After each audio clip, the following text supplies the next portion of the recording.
বেকার ভাতা দিচ্ছে, বেকার ভাতা দিচ্ছে, ওটা ওই করতেছে, ওই তৃণমূল করলে সেই পাচ্ছে, তার নাহলে বিজেপি করলে তো সে বাড়িতে হবে। বেঙ্গলের মধ্যেও এক জায়গায় এরকম ঘটনা ঘটেছে যে সেখানে একটা মেয়েকে রেপ করে ধর্ষণ করে তাকে মেরে বাঁশবাগানে গিয়ে ঝুলায় রেখেছে। টুকুনি টিএমসির ভোট পায় সেইটুকুনি ইট পাতিয়ে দিয়েছে, আর বাদবাকিটুকুনি ইট তো নাই এবং ঢালাইও না।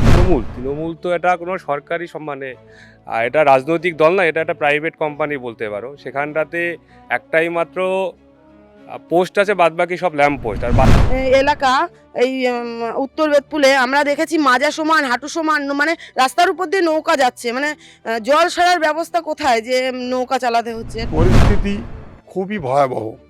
আজ এখানে মানে যত রকমের অত্যাচার, যত রকমের দুর্নীতি, এই সমস্ত আমাদের এই যে লোকাল নেতারা এ তো সর্বক্ষণই করে চলেছে। দেখো, এই যে কিছুদিন আগে 26,000 চাকরি বাতিল হয়ে গেল, তো সেখানটাতে যারা যোগ্য ছিল তারাও বাতিল হয়ে গেছে, যারা টাকা দিয়েছে তাদেরও বাতিল হয়ে যায়। আজকে শিক্ষার মান বিচার যদি আমাদের পয়সা দিয়ে করতে হয়, তাহলে যারা আজকে যোগ্য, যারা পড়াশুনো করে চাকরির জন্য চেষ্টা করছে, সেই মানুষগুলো তাদের যোগ্যতা থাকা সত্ত্বেও বঞ্চিত হচ্ছে। তো এগুলো কেন হচ্ছে? আজকে পশ্চিমবাংলার যে তৃণমূল তো এটা কোনো সরকারি সম্মানে, এটা রাজনৈতিক দল না, এটা একটা প্রাইভেট কোম্পানি বলতে পারো। সেখানটাতে একটাই মাত্র পোস্ট আছে, বাদবাকি সব ল্যাম্প পোস্ট। আর বাদবাকি যতগুলো লোকাল নেতৃত্ব রয়েছে, এরা হচ্ছে গিয়ে তাদের সিন্ডিকেট হিসাবে কোম্পানির কর্মী হিসাবে কাজ করছে, যারা পাড়া থেকে বিভিন্ন জায়গা থেকে এই কোম্পানি চাকরি বিক্রি করছে, তাদের পয়সা মানুষের কাছ দিয়ে তুলে সেই কোম্পানিকে পাঠাচ্ছে, কালীঘাটে পাঠাচ্ছে। তাহলে আজকে যোগ্যতার বিচার পয়সায় হয় না। আজকে একটা মানুষ, একটা ছেলে, একটা বহুত কষ্ট করে অনেক পরিশ্রম করে পড়াশুনো করে, বাবা মা কষ্ট করে পড়াশুনো করায়। আমরা মধ্যবিত্ত ঘরের ছেলে, তাই আমরা জানি যে বাবা মা কতটা কষ্ট করে পড়াশুনো করায়। কিন্তু তারপরও আমরা দেখতে পাচ্ছি যে মানে আমাদের মূল্যায়ন পয়সায় হচ্ছে। যদি আমার বাবা কষ্ট করে পড়াশুনো করেছে, তাতে আমরা চাকরি পাবো না। যদি আমার বাবার পয়সা থাকে তাহলে আমি চাকরি পাবো। চাকরি হচ্ছে তো, তার জন্য তো আজকে সরকার হাইকোর্ট থেকে যে রায় দিল, অভিজিৎ বন্দ্যোপাধ্যায় যে রায় দিয়ে দিল 26,000 চাকরি, তো সে তো এমনি গায়ে জুড়ি বাদ দিতে পারেনি। সে তো বাদ কেন দিয়েছে? এখানকার যে চাকরি ব্যবস্থা, যে প্রশাসন ব্যবস্থা ছিল, তারা যথার্থ প্রমাণ দিতে পারেনি। তারা পয়সা নিয়েছে, সেটা প্রমাণ হয়েছে, তাই সে প্যানেলকে বাতিল করতে বাধ্য হয়েছে। দেখুন, এই এলাকায় না, টোটাল পশ্চিমবাংলাতে একই অবস্থা। কোথাও যোগ্য যারা রয়েছে, যাদের যোগ্যতা রয়েছে, তারা চাকরি পাচ্ছে না। আপনি বিভিন্ন পাড়াতে খোঁজ নিয়ে দেখবেন, শুধু চাকরি না, পশ্চিমবাংলাতে এই অবধি 80,000-এর বেশি কলকারখানা বন্ধ হয়ে গেছে।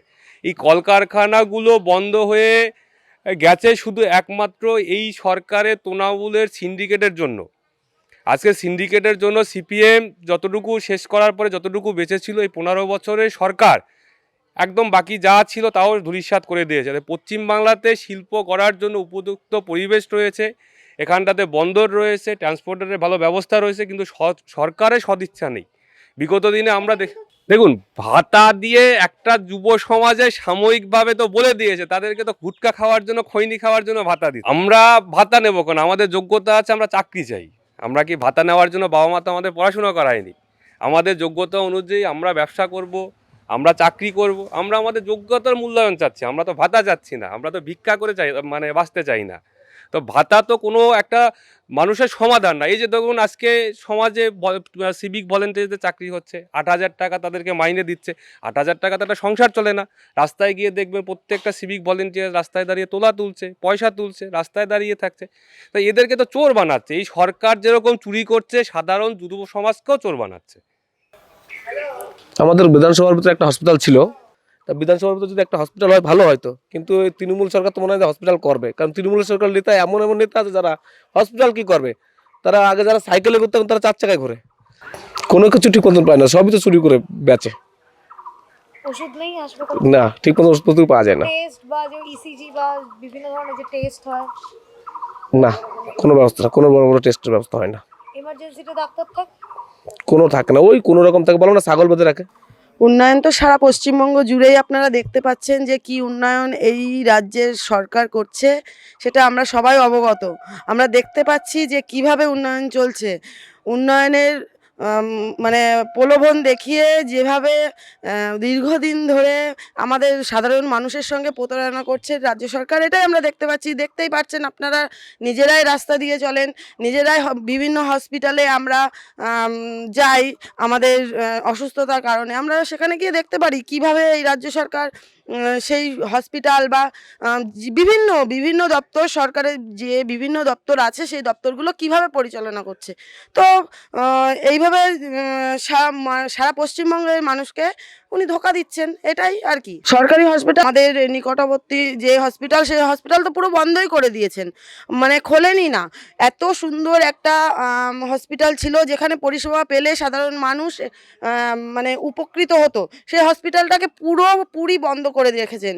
যে অনেকবার অনেকভাবে আমরা চালু করার জন্য বলা হয়েছে, কিন্তু উনি কোনো মতেই সেটা মানে রাজি হননি। হয়তো ওনার এখানে হসপিটালটা চালু করলে সাধারণ মানুষের উপকার হলে ওনার হয়তো ক্ষতি হতো, ওই জন্যই উনি হয়তো চালু করছেন না।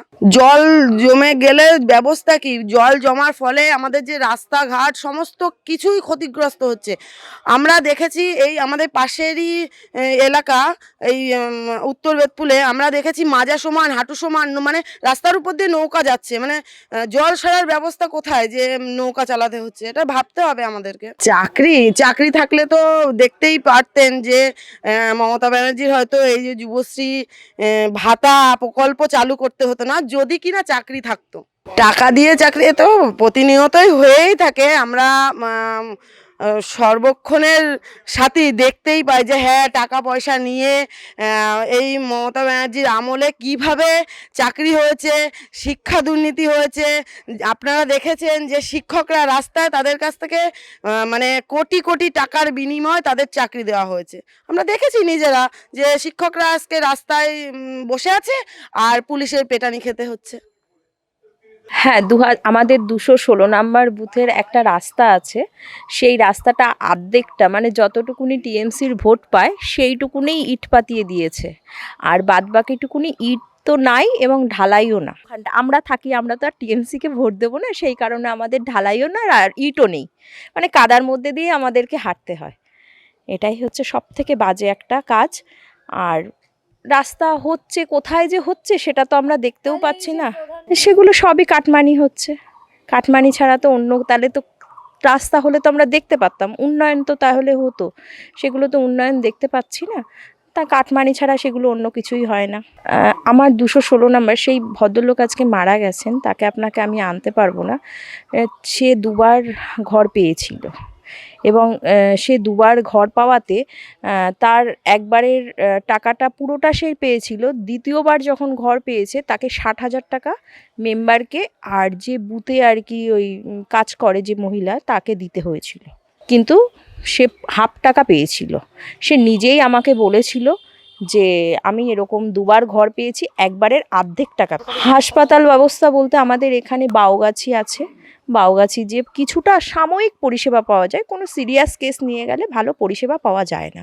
আমাদের এখানে যে বড় বড় তৃণমূলের নেতারা আছে, এরা তো জমি দখল কেন, এই যে বর্তমানে যে এসআইআর হয়েছে, এসআইআরের মাধ্যমেও এরা অনেক দুর্নীতি, যেমন যারা বাংলাদেশে আছে অথচ তারও এখানে হয়তো 2002 সালে নাম রয়েছে, তাকে দিয়ে বাবা তৈরি করে অনেকে এখানে নাম তুলেছে, তেমন প্রুফ আমাদের কাছে আছে। এবং এখনও বাংলাদেশে আছে, তাদের নাম এখান থেকে 3-4টে নাম আমাদের এখানে আছে। কারণ কি? কারণ হচ্ছে এদেরকে দিয়ে এরা রাখতে পারলে একে দিয়েই আবার নতুন করে সাধারণ মা বাবা সাজিয়ে ভোটে নাম তুলছে। আমাদের কাছে অনেকগুলো প্রমাণ আছে এরকম।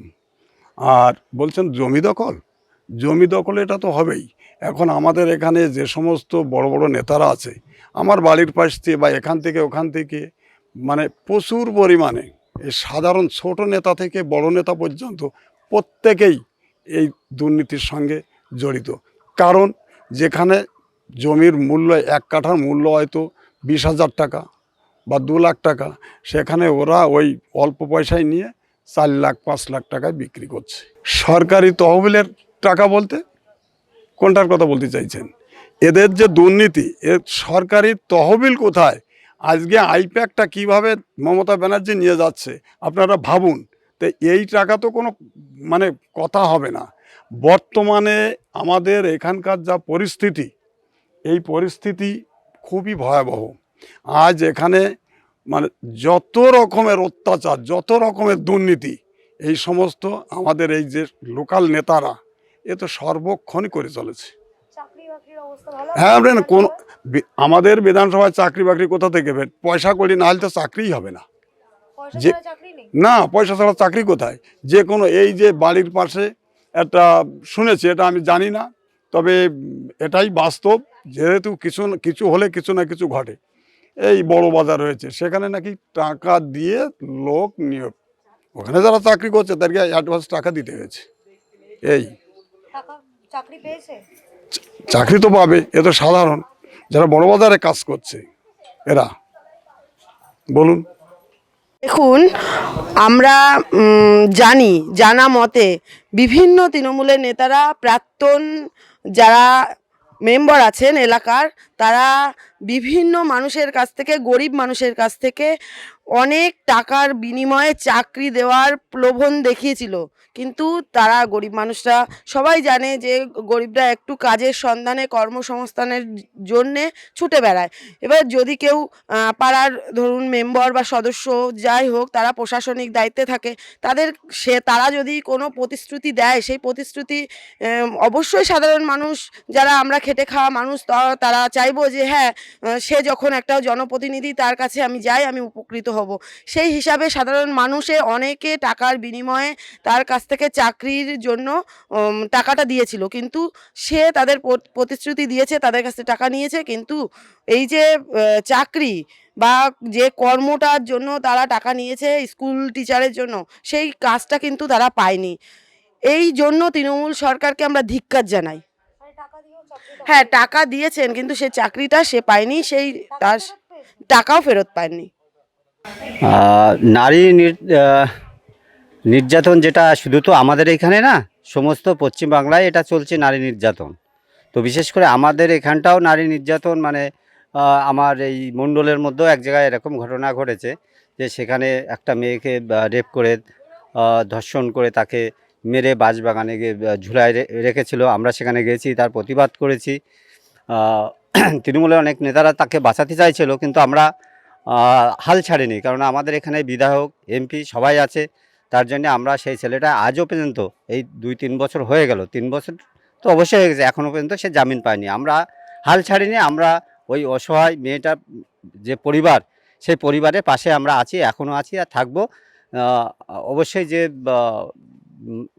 মেয়েকে ধর্ষণ করে মেরে ঝুলায় রেখে দিয়েছিল বাঁশবাগানে, ওই ছেলেটাকে আমরা কোনোদিনও ছাড়বো না। আমরা যতটা করার দরকার আমরা করব বা পৌঁছাবো। আমাদের বিধানসভায় এখানে কোনো উন্নত হয়নি, বেশিরভাগই দুর্নীতি ছাড়া আর কিছু হয়নি। কি দুর্নীতি? যেমন এই যে বৃদ্ধ ভাতা, প্রকৃত বৃদ্ধ যাকে 60 বছর পার হয়ে গেছে, তাকে একটা হয়নি। যার 60 বছর বুঝতে পারিনি, সে কটা রয়ে গেছে। বাস্তব প্রমাণ আমার কাছে আছে, আমি 2-4টি চাও তো দেখাই দিতে পারে যে তাকে নামে হয়ে যায়। কিন্তু এই যারা বিজেপি করলে তার নামে কোনো বৃদ্ধ ভাতা হবে না, সে কটা বাদ। তারপরে 2 নম্বর হচ্ছে, এখনও এই যে এসআইআর হচ্ছে, সেই এসআইআরেও যাদের লিঙ্কেজ আছে বিজেপি হলে তাদেরকে টাকা নেওয়া হচ্ছে হায়ারিং, আর যাদের গত বছর ভোটার হয়েছে টাকা দিয়ে তাদেরকে সব ওকে, সেগুলো কোনো কিছু হিয়ারিং তো নেই, ওকে সব। তারপরে এইরকম কত শত শুরু করে দিয়েছে। যেরকম এইখানে যত কাজ হয় সরকারি, সেন্ট্রাল গভর্নমেন্টের যে কাজগুলো আছে, যে প্রকল্পগুলো আছে, মাল আসলে এমনি কয় কেউ দিদি দিচ্ছে। যেরকম রেশন 3 টাকা দিয়ে কয় কি 27 টাকা দেয় কেন্দ্র, ও দেয় 3 টাকা দিয়ে কয় কেউ, সব ও দিচ্ছে, ওরা কেন্দ্র কিছু দেয় না রেশন। আমার কাছে শত প্রমাণ আছে, অনেকগুলো প্রমাণ আছে, আমাদের বুদ্ধ পর্যন্ত ওইখানে বলে। মমতা জমি দখলের, সেটা তো আমাদের এখানে সন্দেশখালীর ওই দিকটাই বেশি হয়েছে, কেননা ওই যে সন্দেশখালী ওই খাস ল্যান্ড কিছু কিছু আছে, সেই সব এলাকা দিয়ে বেশিরভাগই হয়েছে। বাঁকুড়ায় কিছু কিছু হয়েছে, কিন্তু আমাদের এইখানে সেই রকম জমি নেই, তো দখল করবে কোথার থেকে? দখল করতে না, চাকরি বাকরি ওই সব একই কাটাকরি চলছে, সব ওই একই কাটাকরি। বিজেপি করার দেখলেই মানে সেটাকে আগে বন্ধ করতে হবে কোন কায়দায়। যেটা আমার বাড়িতে একটা মেয়ে আছে, এই নার্সিং করিয়ে, তারপরও নার্সিং ব্যাঙ্গালোর থেকে পাশ করে আসে, 3.5 বছরের কোর্স করে এইখানে এসে 4 নং হসপিটালে ঢুকিয়ে আছে 1 বছর 1.5 বছর হয়ে গেছে। তার পূর্ত দপ্তরেতে যে সার্টিফিকেটের জন্য অ্যাপ্লাই করেছিল সেখান থেকে লিঙ্কেজ তাই সেখানটুকুই দিচ্ছে যে আউট, বেকার ভাতা দিচ্ছে। বেকার ভাতা দিচ্ছে, ওটা ওই করতেছে, ওই তৃণমূল করলে সেই পাচ্ছে, তার নাহলে বিজেপি করলে তো সে বাড়িতে হবে না, ওটা বাদ। এরকম অনেক কিছু করছে, এগুলো অনেকগুলো ঢুকছে এরকম, কিন্তু আমাদের দেখার মতো কেউ নেই। আমাদের যারা এই পর্যন্ত আমরা যাদেরকে আমরা এই সহযোগিতা করছে তারাও আমাদেরকে এইগুলো খোঁজ রাখে না যে কী হচ্ছে, এদের পরে যে কী অত্যাচার হচ্ছে, কী করছে। খালি মুখিয়ে একটু আমাদের নেতারা বলে, আর তারপর কাজের সময় কিছু হয় না।